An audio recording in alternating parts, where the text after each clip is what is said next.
Hello everybody, and welcome back to the third devlog video in my production of my new mobile game.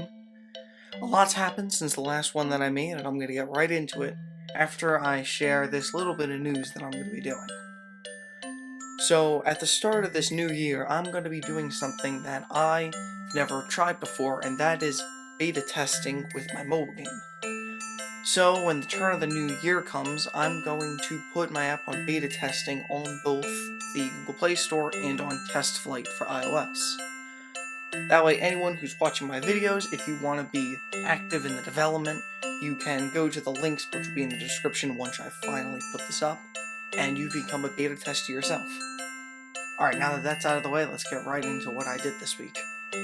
At long last, I have found the air that I had last video, and it's slightly underwhelming, mostly after deleting a whole bunch of things, making new projects, editing tons of settings, I finally stumbled upon this bug report right here, and it's the exact problem I was having, but it's currently not fixed.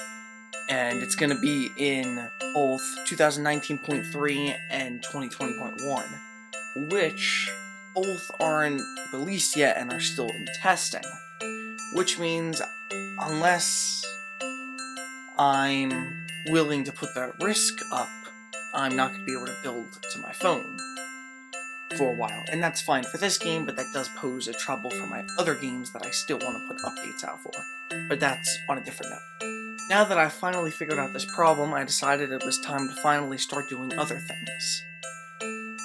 The first thing was to decide what was necessary for the game, because, like I said, I wanted to put a beta test out for the new year, so I needed to figure out what was essential. The things that I figured out were multiple companies, since that's the whole point of the game, is to beat other companies.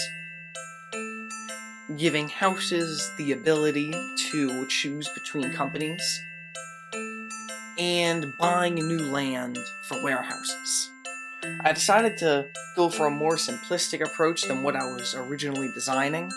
My original idea was that you would be able to pick any place of land that you wanted to build a warehouse. What I'm going to do now is I'm going to have a bunch of designated areas, and you can choose which one you want. One thing that I had that I realized wasn't essential was trucks. They were really slowing down even when I was just running it on the editor, so I decided to completely remove all the pathfinding code and the truck code, because they are not essential to the game. I also expanded the map to what I'm probably going to do right now. It's just a giant grid, because I haven't made all the necessary road artwork yet, but that's super easy to do and I'll fix that later. I made a second company so that I could do testing with that. And finally, I changed the art of the house so that the house itself was white. This is because I wanted to, for now, make the houses indicate which company they were going for by just changing the color of the sprite.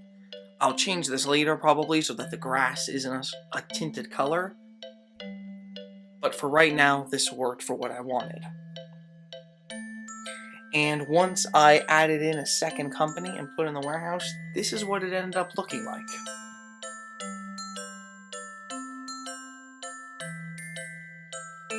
And that's really all that I did in terms of the game, because I did a lot of work outside of it.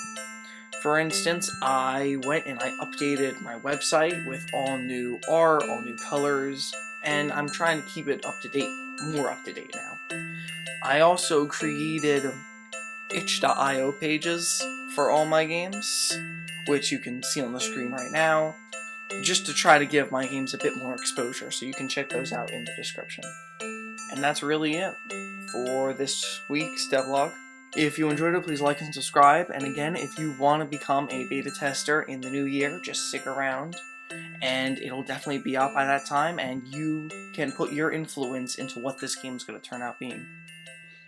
Thank you for watching the video, and I'll see everyone in the next one.